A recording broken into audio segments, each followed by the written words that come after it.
All right. Well, I'm going to go ahead and get started so we don't have any delay.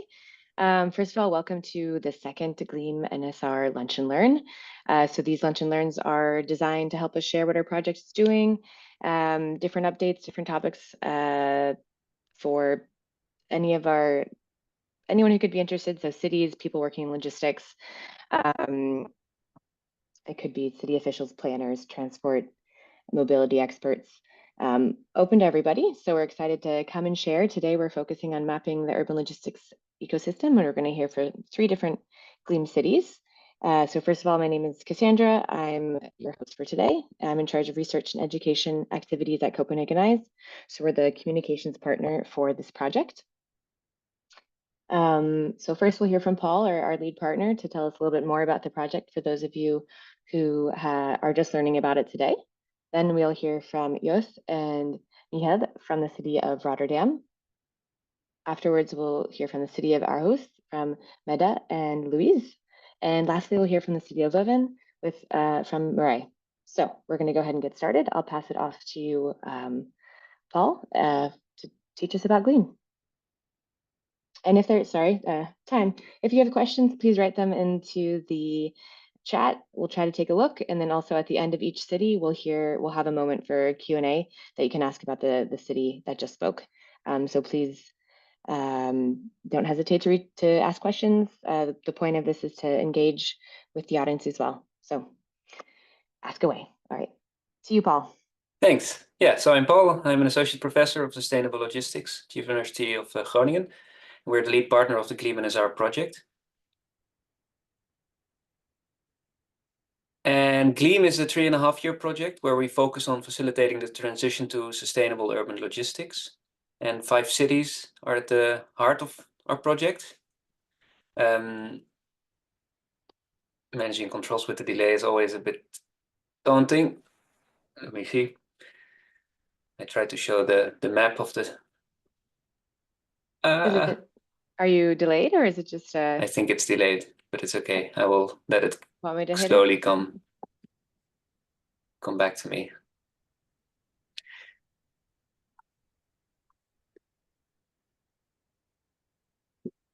It's going the wrong way around. That will be interesting. No. Oh. I just gave a sneak preview of everything. I see. There I am. Everyone now at least knows what I'm going to talk about. So thankfully it's not too long. It starts moving again. I don't know for what reason. Maybe there's a timer in the background. Anyway, so we are a GLEAM focused on 5 cities, supported by 2 partners from Knowledge Institute, from policy partners, from industry partners.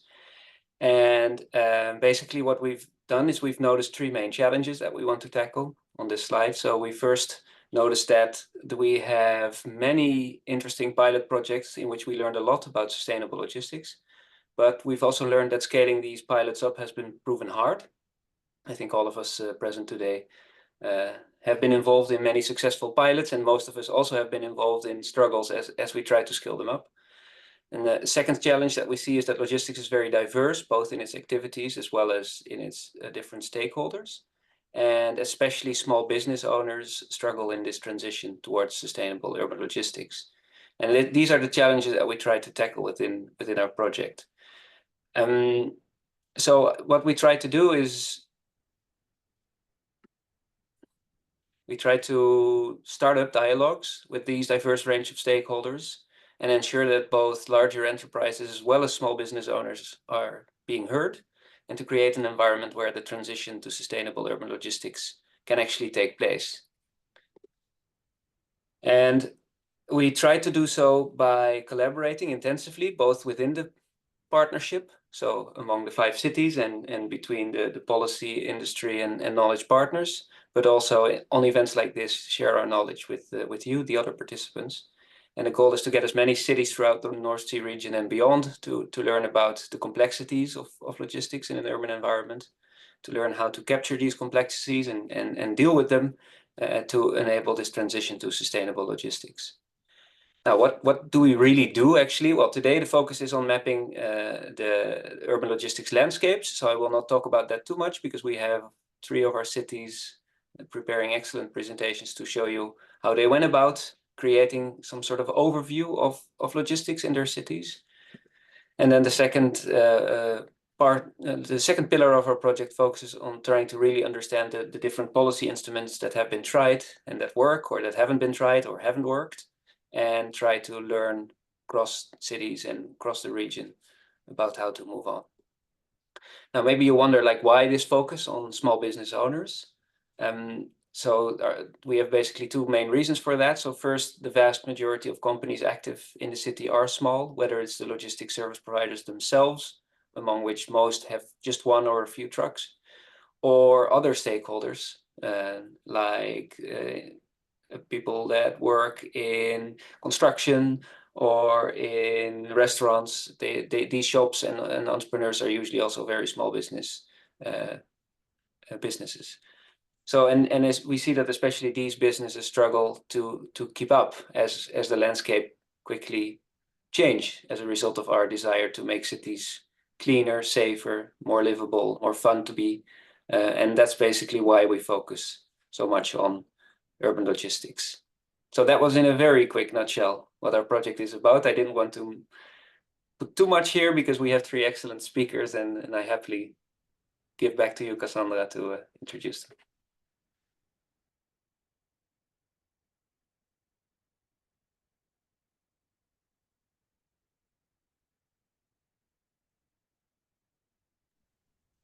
Also muted. All right. Yep. So I'd like to, looks like you're about to, Michael, you're about to get the screen.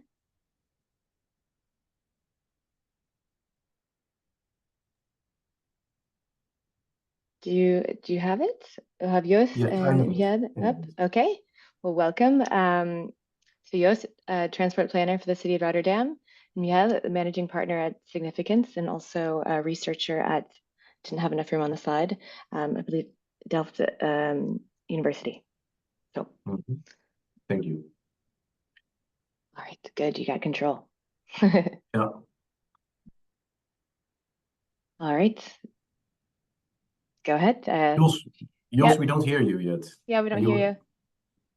Maybe you're still muted.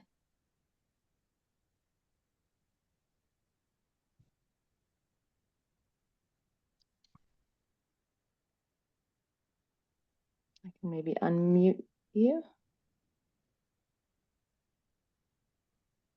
Okay, we should be able to hear you now. No?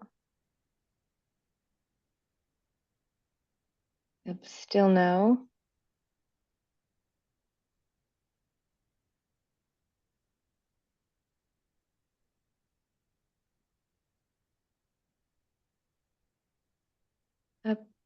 I'm not.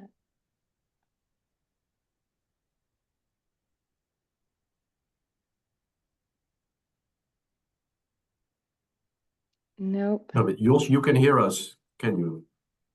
And he's on my end, he's unmuted, so yeah. Maybe it's his Bluetooth. How I see it. I can try to present the introduction on his behalf, but of course I don't work for the city of Rotterdam, so I'm not really the appropriate stakeholder to explain why this is really important for Rotterdam, but I can do my best. And if Jos returns with audio, then he can take over and highlight particular interest of the city of Rotterdam, because I cannot explain it as vividly and motivated as Jos usually can do this. All right. But indeed, city of Rotterdam, urban freight traffic is an important part of the city's mobility and accessibility. And it also creates a lot of burdens and a lot of issues with livability. So accessibility, emissions, parking pressures. And city of Rotterdam has a lot of policies in place. And we're also studying different policies in making mobility, but also city logistics more efficient. And in order to do this well, they try to take into account all the relevant stakeholders in the city. So they need to know indeed what and to whom they are talking about.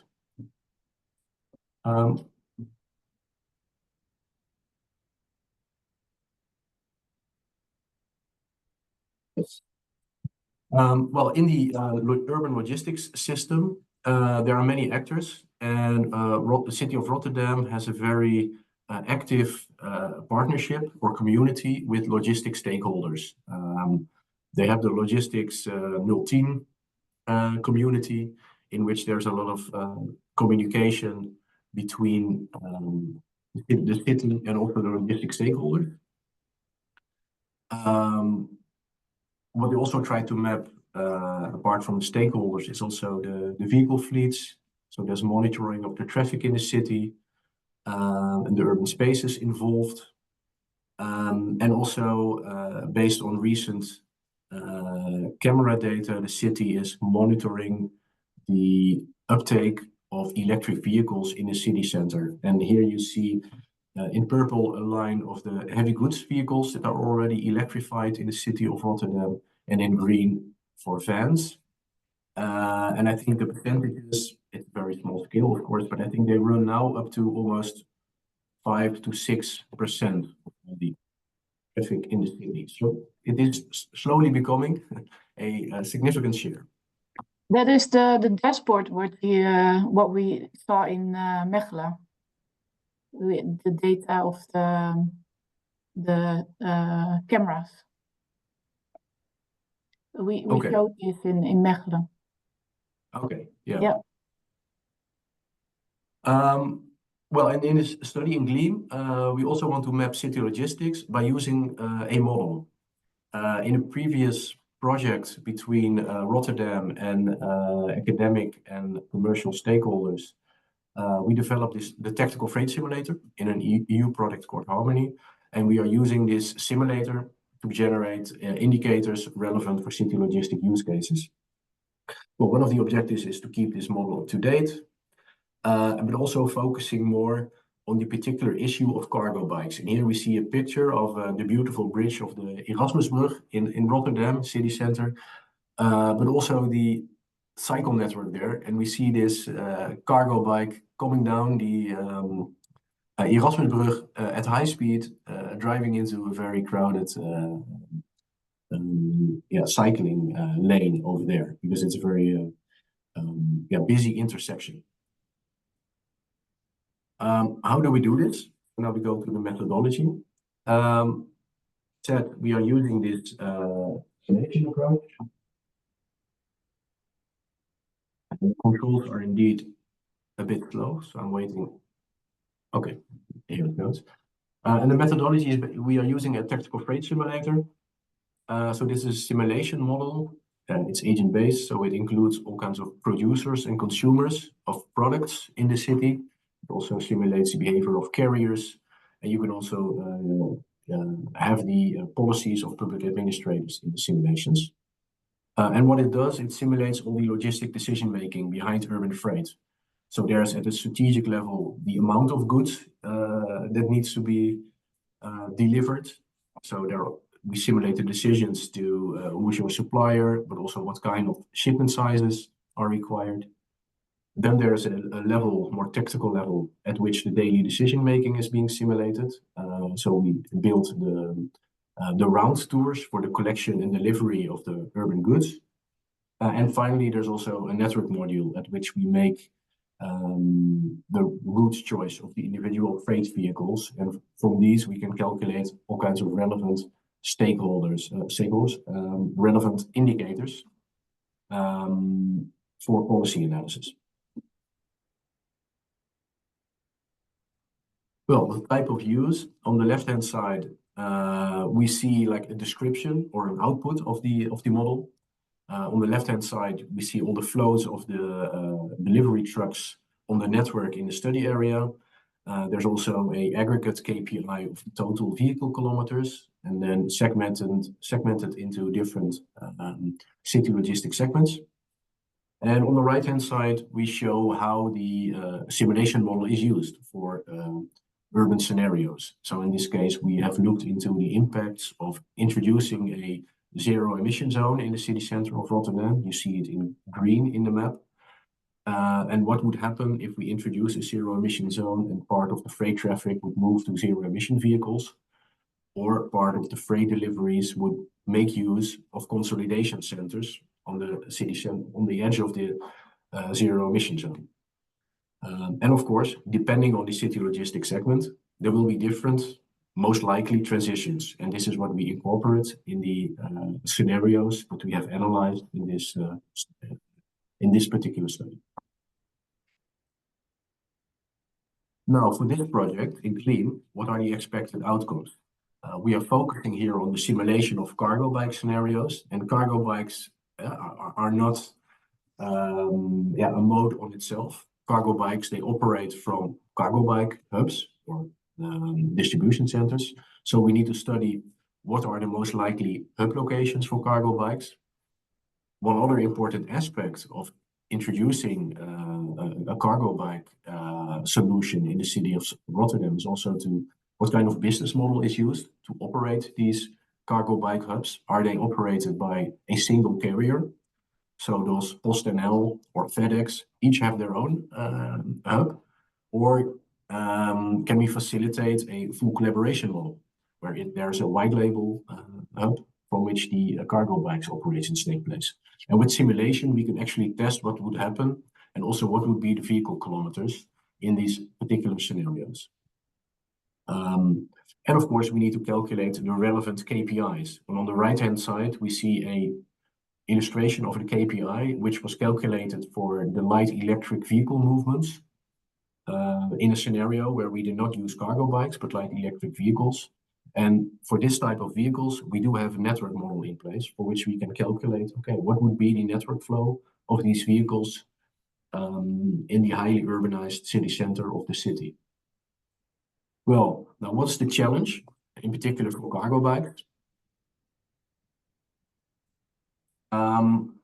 In a previous study, we estimated that if we would replace the final delivery of all parcels from conventional delivery vans to cargo bikes, this would generate over 500 additional cargo bike tours in the city center of Rotterdam. Well, this is a significant number of cargo bikes on the cargo bike network. So this raised the question with the city of, oh, how will this create bottlenecks on the network? Or what would this mean for the parking pressure on the local walkways?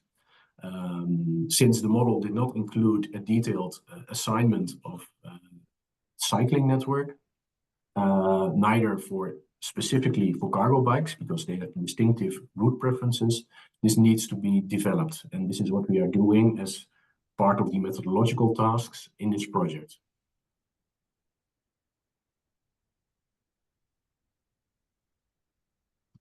Key takeaways for the case study in Rotterdam. So we're using a detailed simulation model for urban logistics, which is in fact, I wouldn't say this is the absolute truth of city logistics, of course, but since city logistics and data for city logistics is so scarce, we think using a simulation model is the best available alternative to have some form of mapping or a digital representation of your urban logistics.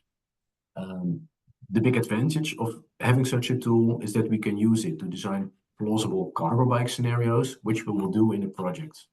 And in the project, we will focus on the formulation of relevant cargo bike scenarios. So how do we organize the whole cargo bike delivery system? The level of collaboration, as already said, and also the locations of the hubs. And we will make a network assignment of cargo bikes.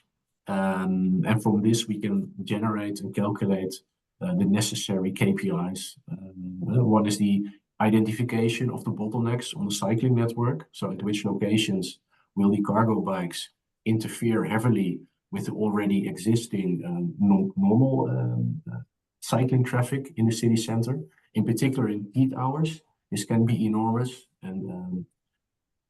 And one other KPI is, of course, the parking pressure in urban streets. And this is also possible if we know all the trip ends of the cargo bikes and have a good estimate for this. We can show in which streets we will expect a lot of cargo bike stoppage and parking. Great. Thank you very much. So I'll open up the floor, the digital messaging for questions. Does anyone have questions? I know that how to count and how to predict cargo bike usage is a challenge for a number of cities. So if anyone has experience modeling or if they want to know more about this, right now is the opportunity to ask questions. Michiel, can I ask you, like, what's the data inputs you use? So is this all based on data that you do have on vans, or is it purely hypothetical scenarios, or is it even more close to what's happening on the floor? Like, what is the input that you use to calculate how many routes you expect? Yeah. Well, how many routes we expect is of course part of scenario assumptions, but the amount of parcels, for instance, that needs to be delivered. This is based on a choice model, which was estimated on observed online orderings by households in the Netherlands, and we estimated ordered logic model for this. So the model predicts for each street how many people are ordering parcels, and that needs to be delivered there. So this is one of the sources, this household survey. We are also using market monitor data on parcel demand. So there's on a yearly basis, there's a publication from the Authority of Consumer Markets about the size of the B2C and B2B parcel markets. And we use those figures to calibrate the demand in the model. So it's so in particular for this use case, or how many cargo bikes do we need for a particular area to do the deliveries, those are the main sources for estimating the demand. Okay, is that good response? All right, looks like Marie will take your question and then we'll pass on to Aarhus.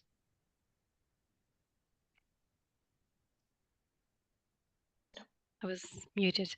So it's only e-commerce that you were looking at to do the shift from vans to cargo bikes, or does it also include like service logistics or facility services? Indeed, yeah, good question. In this particular use case, we looked only to the delivery of the parcel demand.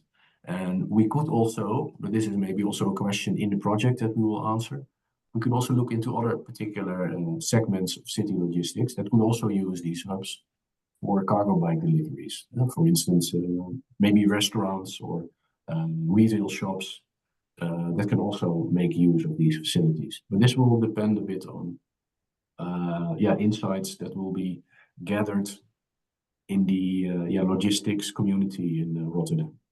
Okay, thanks. Am I audible now? Yes. Yes, you are. Okay. Yeah, excuse me for the ICT mess. Because the system seemed to work perfectly, but when it got down to it, it didn't work. Perhaps I can add a little more. Actually, you answered the question quite correctly, Michiel. Our intention is, Marij, to actually investigate, and perhaps the lead partner, University of Groningen, can help us with that, to identify for each of the logistics segments we distinguish in our policy what will be the potential of replacing vans by cargo bikes. And that will be input for the use case we are intending to carry out with the updated model. Yeah, okay. Maybe the publication of the Belgian Cycle Logistics Federation could help you with this. It's called Route 33, and it says that actually 33% of all deliveries, I think, I'm not sure, could be done by a cargo bike, and they actually say that 50% of service logistics could be done on a cargo bike. Might be a useful report. Yeah, that's a really interesting source. Yeah. And I think I remember from a Polish working group on urban freight that there was a presentation also from Belgium about that. We intend to use that information, but thank you for the suggestion. Yeah, you're welcome. Well, and then I'll be sharing emails as well when I share the recording of the whole webinar. So everyone who's participating will get that. So if you have other questions or want more research questions, you'll be able to ask afterwards as well. So thank you, Joost. Sorry I didn't get to speak that much, and but we're gonna wrap up Rotterdam and move on to the city of Aarhus. So Louise and Meta, it's your turn. It looks like you have access. Perfect. Yes, all right. we do. Thank you. So I'm Mette Grønvald from Aarhus, work as a sustainability consultant in the mayor's department, working with the businesses, framework conditions, partnerships, and so on. And together with me, I have my colleague, Louise, from the technical department, the mobility team. Louise, are you here? I'm here. That's good. Okay, let's get started. So, okay, why can't I click? Oh, yeah, here we go. Yeah, so we just will go make a short introduction to the city of Aarhus, then our analysis and the next step. So here we are, located in Denmark. Aarhus is the second biggest city. Yeah, you see the numbers here, 367 inhabitants, growing to 400,000 inhabitants in 2030. So a growing city. It's a young city, a lot of students, and yeah, especially in the inner city, there's a lot of young people. A lot of job creation, also hence the growth in the city. And then the city hosts the international container port in Denmark. So that's just in short. And then Louise will say a bit about our mobility plan here. The bigger picture for why we're doing all this. The bigger picture, yes. In 2008, Aarhus City Council made an agreement that Aarhus should be CO2 neutral in 2030. And the first period, the focus is a lot on the energy sector, but the present climate plan, the effort has changed and it's made much more diverse. Our present climate plan expires this year, and it's been replaced by a new plan running until 2030. And since transportation is accountable for half of the CO2 emissions in Aarhus, the City Council decided to segregate the mobility plan from the climate plan, at least to some extent, in order to be able to focus on transportation in more details. And the plan is that we have to reduce transportation with the 270,000 tons of CO2, which is quite a lot for a smaller city as Aarhus. So they have made an agreement on a new green mobility plan, and it's our largest mobility plan ever. It has investments of more than 130 million euros, and it's the first mobility plan with no investments in new large roads. Actually, the major investments are on public transport, and also it's the first mobility plan with political binding targets. Oh, click. That's me. And here I've put up some of the targets. Right now we have the, how do you call that? The transportation choice per trips. We have that in 2019, where you can see that fossil cars are it's 55%. We have some bikes and some walking, and then some public transport. And electric cars are quite low. And the new and binding target is that fossil cars should only be 20% in 2030. Electric cars should be 20%, and then public transportation should be increased a lot. And then city and walking is also, it should be increased a lot. And of course, the potential consequences for the SMBs are very high, and some of them have already expressed their concerns. So we're really happy for this project that lets us focus a lot more on that. So, but I think Mette will tell you more. Yes. So we started doing an analysis on the SMEs motor vehicles in Aarhus to understand, to get an overview of what industries have the most vehicles in Aarhus, and whether or not they have started to replace their fleets with zero-emission vehicles. And this overview is we'll use in identifying target groups for the dialogue meetings. So to find out who are the most relevant industries to start having a dialogue with. How we have looked into,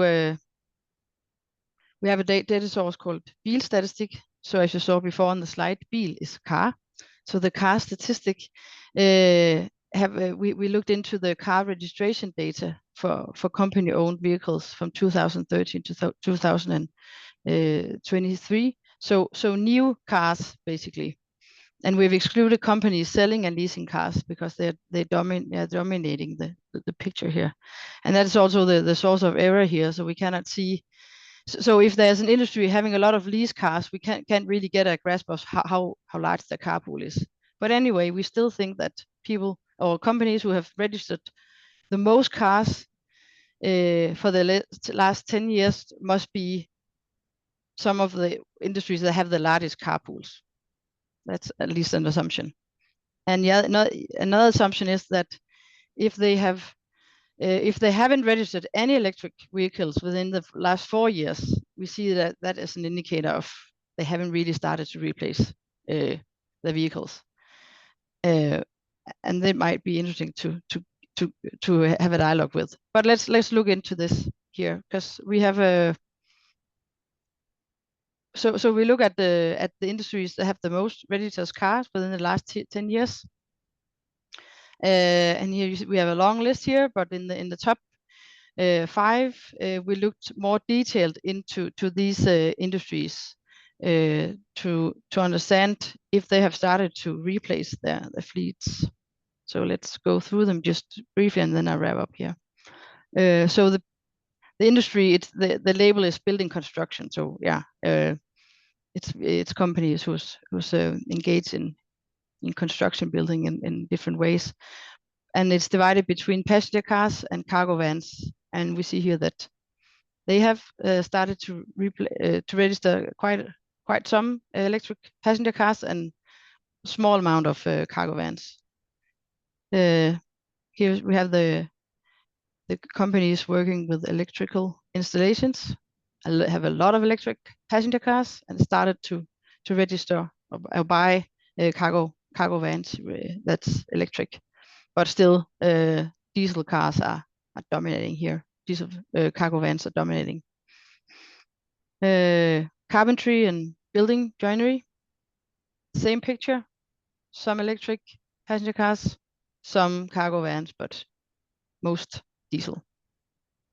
Here's only diesel cargo vans, as opposed to passenger cars. That's registered a lot of electric here. And then the last category of industries, wholesale trade in wood, timber, and building materials. There's kind of the same pattern here. Not so many cargo vans, still buying a lot of diesel, but we see some development in the passenger cars.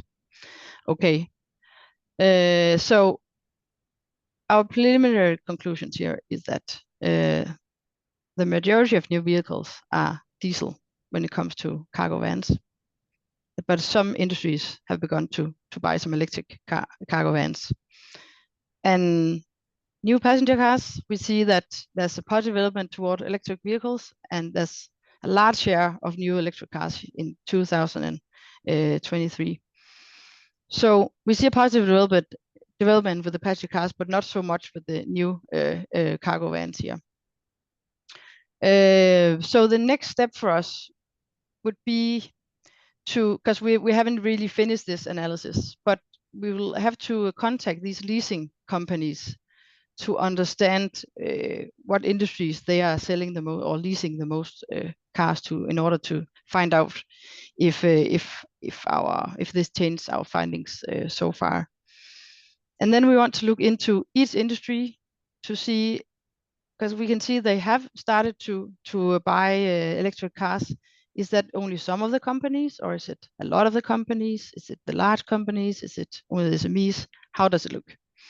And then we want to identify some front-runner companies, because we can actually see the data on each company. Identify the front-runner companies, because we see the companies who have started to buy electric vehicles. We see, and probably they could have probably also have taken on some other initiatives to push forward the green agenda in the company. They could there could be some potential for knowledge sharing with the other companies here. So, and ultimately we want to find out what industries we want to invite for these dialogue meetings and doing the dialogue meetings together with. Seems like the the target group could be the tradesman industry and different sub groups here, and also companies working within the building industry. But we'll as I see you here, we'll look more into that, and then we'll start contacting the business organization to get a better understanding of how what they see, and if they're interesting to working together with us on this. Louisa, do you have anything to add here? Yes, you know me too well. Yeah.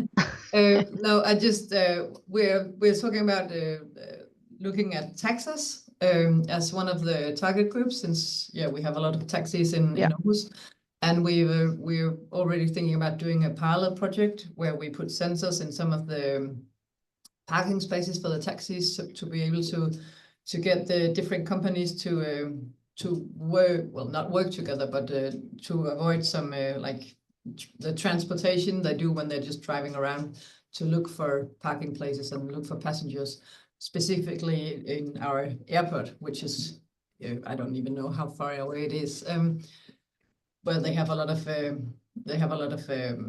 useless, or whatever you call it, a lot of traffic to the airport that they don't really need, just to see if there's customers or if there's other vehicles. And the reason I wanted to mention it is because if any of you have worked with the taxi companies and have good advice on how to work with them and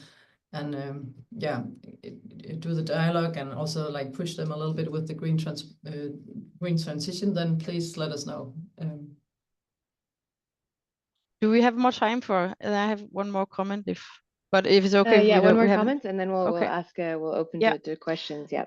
Because we're having some larger dialogue meetings at the moment with the about the mobility plan, as Louise were referring to, just to understand if they have any concerns or ideas or whatever.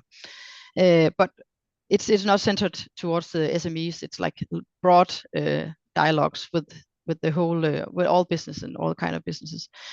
But the tradesmanship industry was there, and I got a quite positive vibe, because I think they are concerned, but they are not against all these initiatives. They just, as she said, that director, she just said, we just want to make this smooth for the SMEs.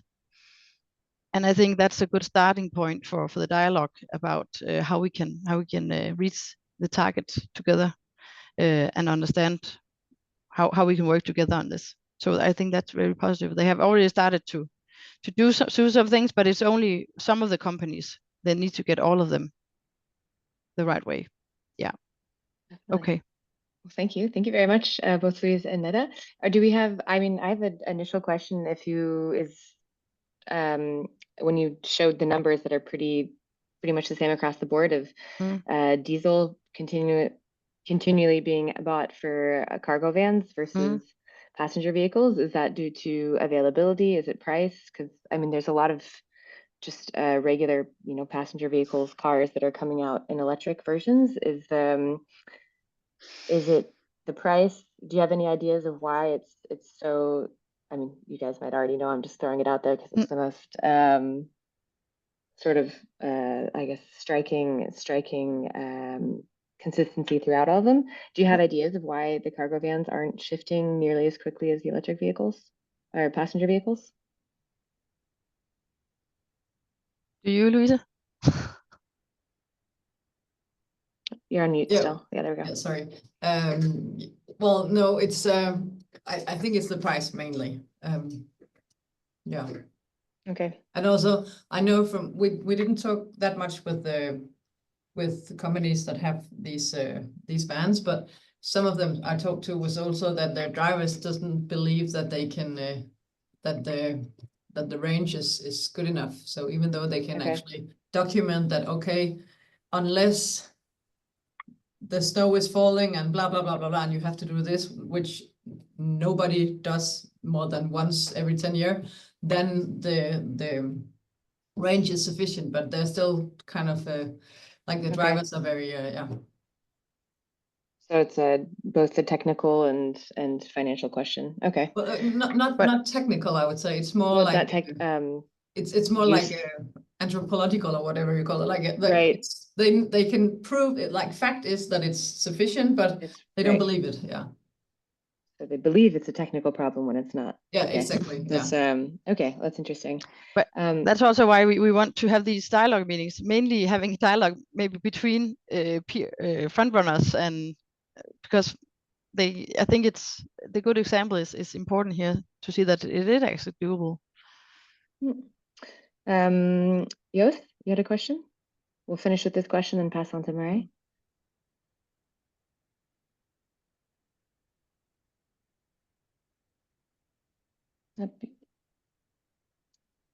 Yeah, okay. Sorry. I have a question. This is to both of you, Mette and Louise. If I understood correctly, you defined, at least in part, your target group by looking at which companies have recently registered additional cars or new cars for their company. Is that correct? Yeah.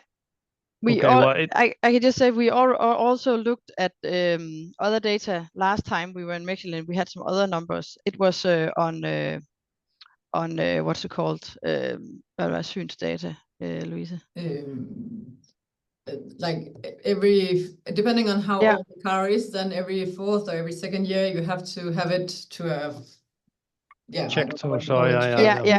And when they check it, they see how far it has been driving, and then that's the numbers we have. So the numbers are like, we like to do it database, because there's a lot of how do you call it, not facts but just hearsay and make believe ideas. Yeah, exactly. So that's why we're really eager to use data so that we can actually document. But yes, we know that the data can be, well, it's not, it's not from when we extract it, then it's from the last time that the cars were in this hall to be checked. Yeah, okay. So we have kind of two data sources. This was the new registered, because there you can see the development within electric cars. That's the problem with the other kind of data, because the cars who were through check maybe were 4 years ago.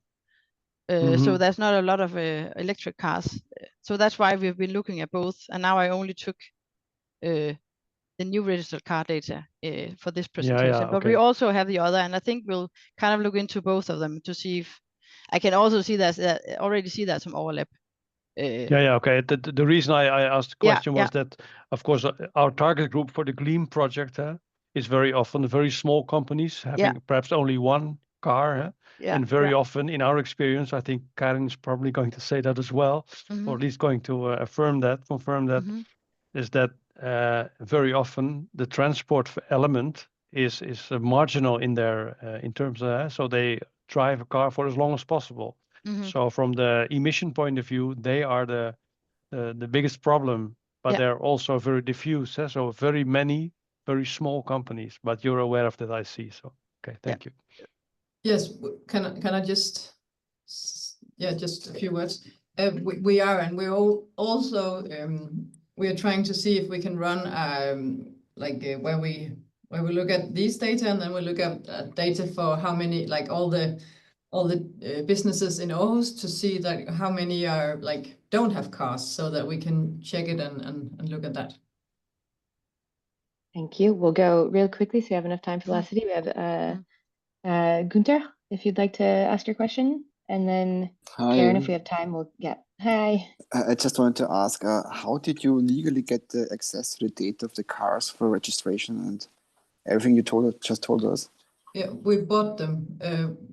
Okay. We have it's called car statistics, bilstatistik in Danish, and it's a web page, and then you can go in and check one car too. But if you want all the data, then you have to pay. So I think we paid 3,000 euros to get this data. Okay, and another question concerning the share of electric vehicles. Do you also plan to have? So you told me that you're making stakeholder groups and meetings. Do you also focus on service history of these cars and vehicles? Because like in my personal postal experiences, I always hear that the cars break down. It takes a long time to repair them, but I have no scientific or based background to that. We don't have data for that, no. Okay. All right. Thank you very much. Thank you. Yep. Karen, we'll have to see if we have time at the end. We need to make sure we leave enough time for Mireille, but I'll note to ask at the end if we have some time. And you can always send it in the meeting chat, and we'll try to address it as well. All right, Mireille, up now. Looks like you're controlling the screen, so your turn. Yes, thanks. I'm trying to control the screen. Yes. Okay. Yeah, so I wanted to present you some facts and figures and methodology we're using in Leuven to map our urban logistic ecosystem, and also the methodology we're going to use for our city dialogues, because we want to know. So the first thing, mapping the ecosystem is important because we want to know which segments are the most impactful to have a dialogue with, and to see how we can accelerate this transition towards green city logistics. And then we developed a methodology for the city dialogues. I think it's important to have a methodology, because if you don't, you just have like standalone dialogues and there's no follow-up or no direction you're going to. So that's why we drafted this methodology, which is not rocket science either. And I think I'll just skip the third part because we're running out of time. Let's see if I can go to the next slide. Yes, so to map the urban logistics ecosystem in Leuven, we used a study conducted by the Rebel Group, the University of Brussels, and Mobilize, and the New Drive. It was a study commissioned by the Flemish government, because they are preparing a framework for the installation of zero-emission delivery zones. We're looking very much at the Netherlands for this.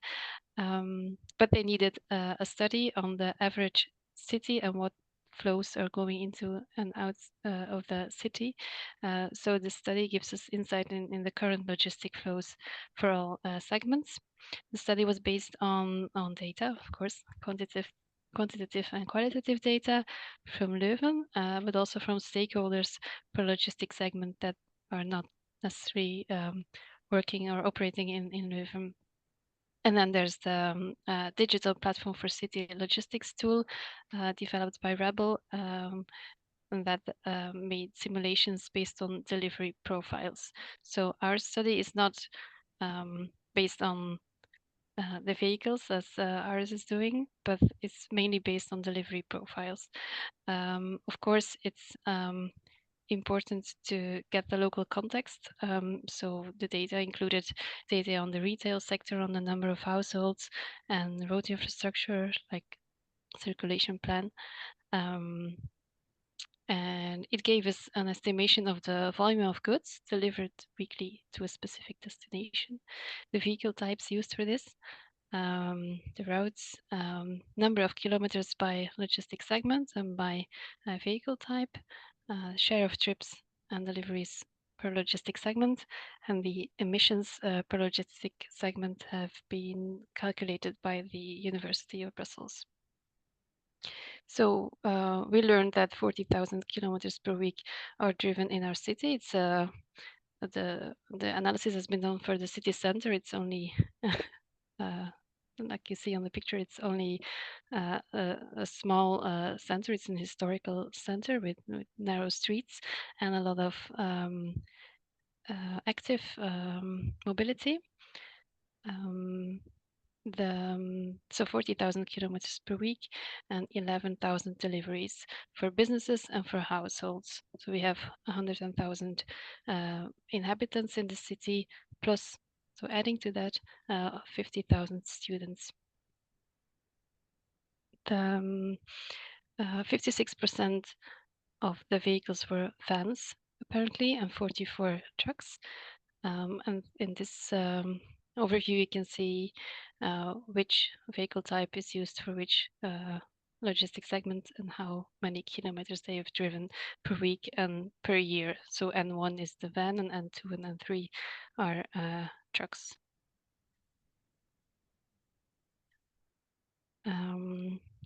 What is very important for us are these two graphs and the next one. So the share of vehicle kilometers per segment. It's good to have these graphs because there's gut feeling, and then there's a graph like this based on data and on delivery profiles, on modeling. It's no surprise that construction represents 41% of the vehicle kilometers, but it's good to know that hospitality and catering is 14%, service logistics also 14%, and retail non-food 11%, and that e-commerce, for example, is only 5%. E-commerce also includes e-groceries, so deliveries of meals and groceries. And then when we look at the share of deliveries per segment, the main share goes to hospitality and catering. They do the most deliveries, so the most stops in our city, and that's a smaller share for construction. Next slide is the one on the share of emissions. So if you want to know which segment would be the most impactful to change and to accelerate the transition to green city logistics, then this is an important slide because it takes into account the mileage, so the amount of kilometers, and also the vehicle type that was used. And then we see that retail, food, catering, waste collection, and facility deliveries cause more emissions than their share of vehicle kilometers, so disproportionately more. And so I'm going through this very quickly, but the study was useful because it made us realize that we should focus on 4 logistics segments in our projects, because all city logistics projects are project-based, so it's not a we also need we always need regional or European projects to work on this, but those projects should focus on catering, on construction logistics, on service logistics, and retail non-food. And why is this? So catering industry is very present in Leuven. If you visited our town, you know there's a lot of restaurants and bars. We should have the longest bar in Europe. It's the old market. It's in a concentrated area, so that gives us a lot of options for consolidation. It's mainly delivered in refrigerated trucks, which will know a slow electrification, because the tipping point of the TCO, the total cost of ownership, is, well, far away in the future. And they have the largest share of deliveries and a large share of kilometers and trips. And another impactful segment is the construction logistics. So largest share of kilometers and journeys, we've seen this, 41%. And yeah, even if we would electrify all of these vehicles, then we will still have a lot of vehicle movements, which isn't helping for the safety in our streets either, with all these active road users. And it's a large, they have a large share of trucks, apart from the vans, of course. Next slide, is this working? Yeah. And then service logistics, they have a high share of kilometers, and the number of households in our city is increasing, so there's growth there. On-street parking is getting scarce. Well, it's the same in every city, but that keeps them from servicing our citizens. And then, as I said earlier, 50% of transport movements could be transferred to cargo bike. So it's worth it to look into this segment and to have dialogues with the stakeholders. And then there's retail non-food. They have a high mileage share, so a lot of kilometers per week. There's a huge competition from the large online players that makes them vulnerable. 55% of our of the trade sector is retail non-food in Leuven, and 42% is delivered in trucks.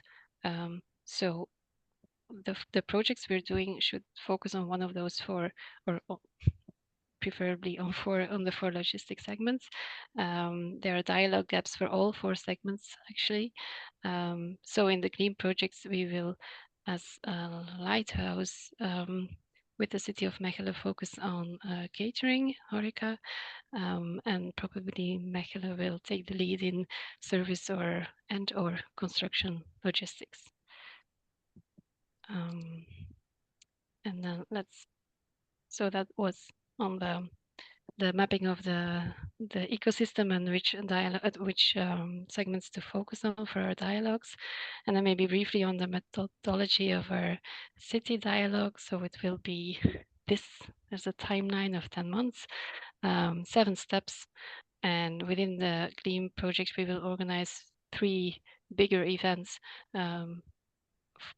which will serve as a city dialogue.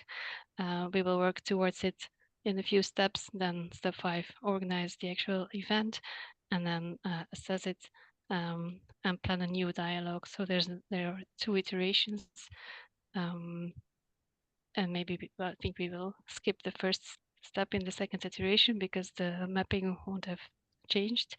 But the output will be important to have a continuous and a well-focused dialogue. So, well, it's, as I said, it's not rocket science, but so we will have a list of companies to talk to. We will have a library of best practices to inspire them. For example, our local plumber who's riding his cargo bike to do the first service. We will, of course, prepare the event, all practicalities there.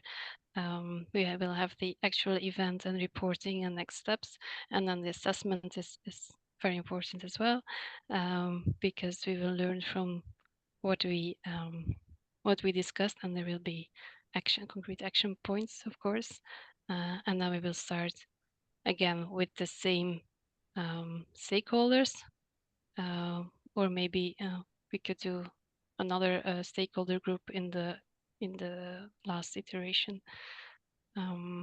This is all very abstract, but if we would, well, I think I'll skip this part. It just says that we want to understand these logistic segments by talking to them. Talking is mainly in the activity of work package 2 in GLEAM. We will also use data and policies and see how they can interact with whatever we've understood during our talks. We will also do a test in the Green Log demo, and we will model and understand better within the Strauss project. And what is very important here is that we want to focus on our local businesses. So the destination and the origin of the flows should be our local businesses. So we will talk to them as well and see which flows they receive and which flows leave from their businesses, and how they can work with the hubs or well, the Urban Constellation Center or the mini hubs in our city. Just a bigger picture. And then what we will talk about could be this food hub or the UCC for consolidated last and first mile delivery. We could also talk to the service logistics stakeholders, on how they could service our citizens better, because they are reluctant to come into our city because of all the permits and the congestion. So maybe we can offer them talk to them and see how we can create a platform on our city website with trusted technicians who are willing to work in the city center, and then they can automatically or facilitate request for a parking and access permit, and then the citizens will know, okay, we can go to this website, they are trusted technicians, and they are willing to come because the city orchestrates this platform and helps them to come into our city and to consolidate demand from, for example, one street or a few buildings in this street. So this could be a topic as well. Okay. Yeah. I think, yeah, thank you so much. Let's try to get in 1 or 2 questions. I'm going to put this slide up so everyone can see the information of how to keep in touch with us. But are there questions for Mireille before we wrap up the webinar? On maybe, I don't know, the breakdown, their focus on catering. Anyone else? Oh, we have Jos. Yes, please. Yeah, thank you. Very short question. Very interesting presentation. Thank you, Mireille. I think actually it's more for Mechelen probably, but in construction logistics, we know of the big percentage, and it may be relevant. We think that we need more insight, at least in Rotterdam, between the transportation due to big projects. For instance, building a skyscraper is a very big project with a lot of movements, but all concentrated for a limited period of time in a certain part of the city. And there are a lot of other construction services, such as building an extension on your roof or installing your kitchen. And that is more or less day-to-day type of logistics. And I think they may require a different approach. So it may be relevant to distinguish it in the target groups. Just remarks on. Yeah. And I think also in the Rebel study, there was a distinction because these one-off renovations, or for example, the kitchen is more like it's on service logistics and it's not construction logistics. So even in the data, there's a difference. But we should really dive into this. But probably Mechelen, the city of Mechelen, will take the lead there. All right. Are there any final questions? We're at time here. I mean, it's people like to stay in chat. That's always possible. But if we don't have anyone who'd like to ask a global question, I will, as you can see on I would first of all like to thank all of our speakers for sharing information and their time, and then all of you who participated as well for taking your lunch to learn about GLEAM and what we're working on. We'll have more webinars coming up. Project journals, we just published our first one. It's on our website. So our website link is here. You can also sign up for our mailing list. This is not a scam. The QR code works, so you can scan it and sign up, and we'll share as things are developing with the project. And then of course, follow us on LinkedIn. That's where we post regularly about what's going on in the project. And then all of you will get an email with the contacts for people who spoke, so you can ask more questions, and also a video recording of this webinar. So if there aren't any other questions, we can go ahead and wrap up, and say a big thank you to everyone for participating. All right. Thanks a lot, everybody. Thank you. Thank you. Bye. Bye. Thank you for hosting. Yeah, bye. Thank you. Bye. Goodbye.